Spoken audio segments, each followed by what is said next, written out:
మెదక్ జిల్లా మాసేపేట మండలం గోపాలకృష్ణాపురం వ్యవసాయ క్షేత్రంలో ఆదివారం కాంగ్రెస్ పార్టీ జిల్లా సర్పంచుల ఫోరం సమావేశం నిర్వహించారు.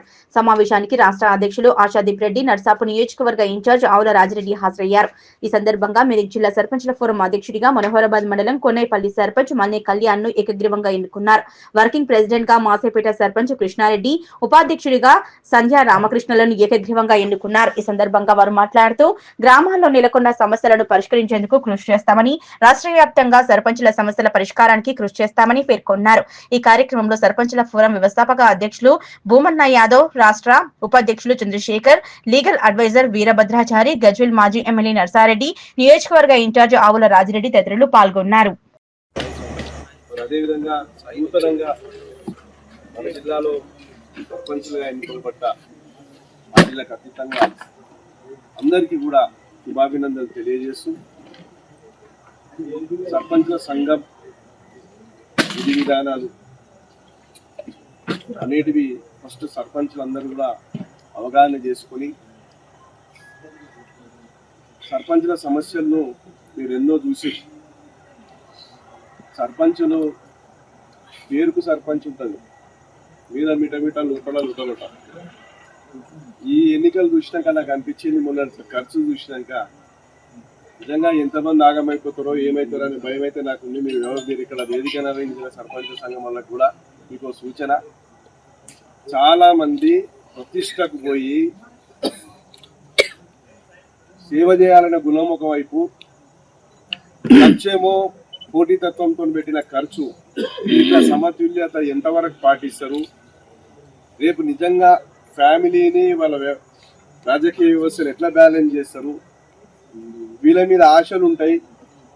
వీళ్ళు ఇచ్చిన సర్పంచ్గా ఎన్నుకోబడ్డందుకు వీళ్ళకు బాధ్యత ఉంటుంది.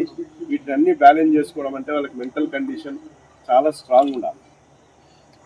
కాబట్టి మీరు ఈరోజు ఎన్నుకోబడము, పదవులు అలంకరించడము ఒకటే కాదు, సర్పంచుల సమస్యలను దగ్గర నుండి ఆలోచన చేసి రేపు ప్రభుత్వం దృష్టికి తీసుకెళ్లి వాళ్ళ సమస్యలను పరిష్కరింపజేయడంలో కీలక పాత్ర ఉంటుంది.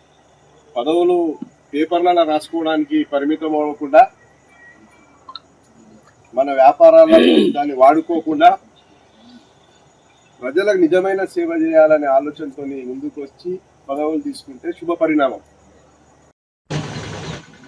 ఈ సంఘం 1995లో సంఘం ఏర్పాటు చేసుకొని అప్పుడు ఉమ్మడి ఆంధ్రప్రదేశ్లో రాజేంద్ర ప్రసాద్ గారు అనేది మేము ఢిల్లీశ్వరి కొనసాగుతూ అప్పటి నుంచి సర్పంచుల సమస్యలపైన సర్పంచులకు కావాల్సిన విధులు అధికారులు కావాలని 73, 74 రాజ్యాంగ సభలో చేర్చబడ్డ 29 అంశాలను 240లో చేర్చిన 20 అంశాలు దాఖలు పరచాలనేది, అదేవిధంగా ఆ టైంలో ఏమి లేకుండా గౌరవవేతనమైన సర్పంచ్ ఇవ్వాలనేది, ముఖ్యంగా సర్పంచులకు చెక్పారు ఇవ్వాలన్న దానిపైన మేమంతా పోరాటం చేసి సాధించుకోవడం జరిగింది.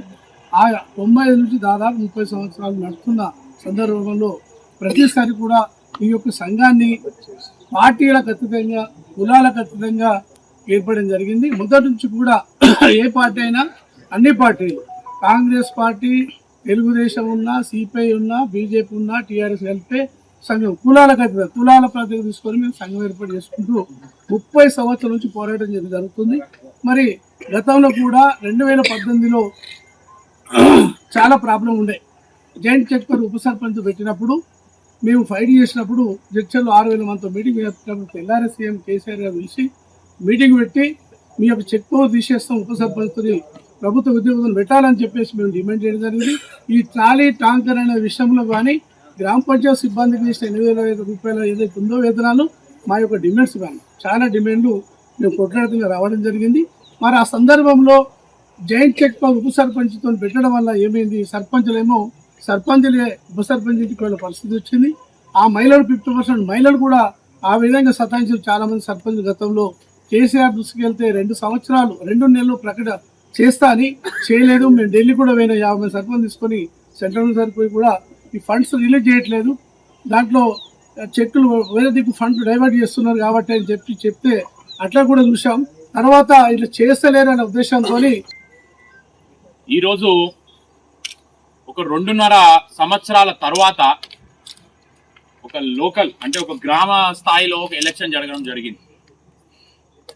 పోయిన 2.5 సంవత్సరాల నుంచి గ్రామంలో ఎటువంటి డెవలప్మెంట్ లేకుండా, ఎటువంటి ఫండ్స్ ఏమున్నాయో ఎవరికి తెలియదు, ఏం జరిగింది, ఏడ అభివృద్ధి జరిగింది అనేది కూడా ఎవరికి తెలియకుండా ఈరోజు 2.5 సంవత్సరాల తర్వాత సడన్ గా మనని ప్రజలందరూ ఒక ప్రేమతో ఎన్నుకోవడం జరిగింది. కాబట్టి ఈ రోజు ప్రతి సర్పంచ్ కి ఒక బరువు బాధ్యత అనేది 2 రెట్లు బరువు బాధ్యత అనేది పెరగడం.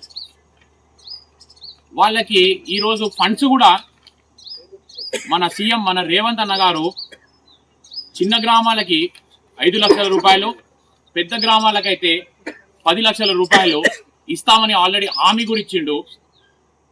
అదేవిధంగా సెంట్రల్ గవర్నమెంట్ ఫండ్స్ కూడా త్వరలోనే, అంటే ఒక నెల లోపలనే పోయిన 2 సంవత్సరాలవి కూడా వాళ్ళు రిలీజ్ చేయలేదు. ఆ 2 సంవత్సరాలది ప్లస్ ఇప్పటిది ఈ థర్డ్ ఇయర్ది, అంటే టోటల్గా 3 సంవత్సరాల పైసలు సెంట్రల్ గవర్నమెంట్ ఫండ్ కూడా ప్రతి గ్రామ పంచాయతీకి త్వరలోనే మనందరికీ అందడం జరుగుతుంది. కాబట్టి ప్రతి ఒక్క రూపాయి ఈరోజు మన గ్రామ పంచాయతీకి ఏవైతే వస్తున్నాయో అది మన పార్టీ, ఈ పార్టీ ఆ పార్టీ అని కాకుండా, అంటే కాంగ్రెస్ వాళ్ళు మనం గెలిచినాము, కాంగ్రెస్ నుంచి గెలిచినాం, టీఆర్ఎస్ నుంచి గెలిచినాం, బీజేపీ నుంచి గెలిచినాం అని కాకుండా ఆ రూపాయి అనేది ప్రతి ఒక్క సామాన్యునికి, మనకు ఆపోజిట్ గా నిలబడే క్యాండిడేట్ ఎవరైతే సర్పంచ్ గా మనకి ఎదురుగా అపోనెంట్ ఉండేనో ఆయన కూడా ఇందిరమ్మ ఇల్లు అడిగితే మీరు వాళ్ళకు కూడా ఇందిరమ్మ ఇల్లు రాసే విధంగా మనం పనిచేయాలి. వచ్చే ఎలక్షన్ కి ఆ క్యాండిడేట్ కూడా అరే నేను నిలబడను రా ఆయన, మళ్ళీ ఆయనకే ఇస్తాను నేను, ఎందుకంటే ఆయన అట్లా పనిచేసిండు అనే రకంగా మనం పనిచేస్తే ఇంకా వాళ్ళకి అన్నట్టు ఒక ఛాన్స్ ఇవ్వకుండా పోతుంది. సో